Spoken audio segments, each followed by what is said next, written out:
Este vídeo é uma tradução livre do canal Wisecrack. Se você gostar dessa ideia dos filósofos de 8 bits, não se esquece de entrar no canal dos caras e fazer aquela assinatura básica.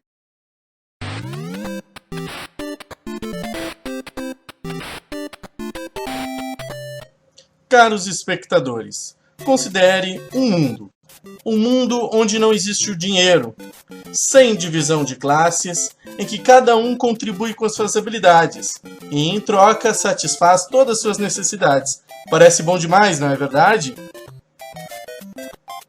Para o poeta e filósofo alemão Karl Marx, essa utopia comunista não era apenas possível, como também era inevitável.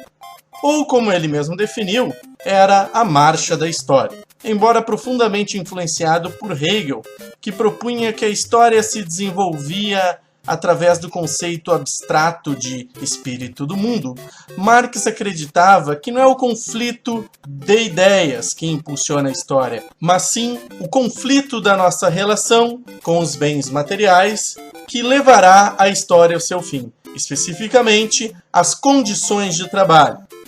Marx chamou esse processo histórico de materialismo dialético. Inicialmente, a humanidade se preocupava apenas com os atos mais básicos de nossa espécie. Toda a produção era comunitária e visava a sobrevivência, mas com o crescimento populacional, precisou criar-se outros sistemas econômicos que, de alguma forma, tentassem satisfazer a todos. E com a economia, as relações dos indivíduos com os produtos que eles mesmos criavam começou a mudar, pois eles não produziam mais para satisfazer suas necessidades imediatas. Eles estavam produzindo para outros. Mais ainda com a Revolução Industrial, quando a humanidade criou mecanismos para satisfazer a necessidade de muitos com eficiência nunca vista. Esses mecanismos, ou capital, são propriedade de corporações com enorme concentração de riqueza. E para o exausto trabalhador que deve operar essas máquinas, não há como prosperar. Pois para o capitalista maximizar seus lucros, ele deve pagar o mínimo para seus trabalhadores, somente um pouquinho mais que o suficiente para sua sobrevivência. Para Marx, esse sistema econômico capitalista prospera sobre a exploração e cria uma infelicidade generalizada, a qual ele chamou de alienação. Para começar, eu estou alienado dos frutos do meu próprio trabalho. Se eu produzir nabo, ele será vendido a alguém e em troca vão me pagar um salário.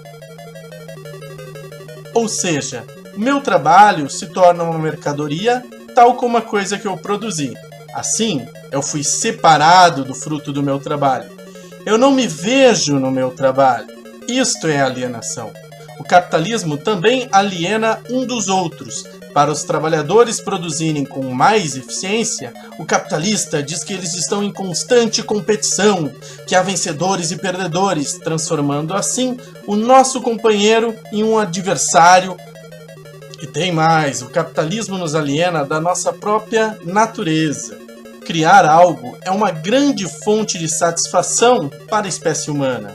Mas por sermos forçados a fazer as coisas sem motivação pessoal, a nossa vida acaba se tornando um saco.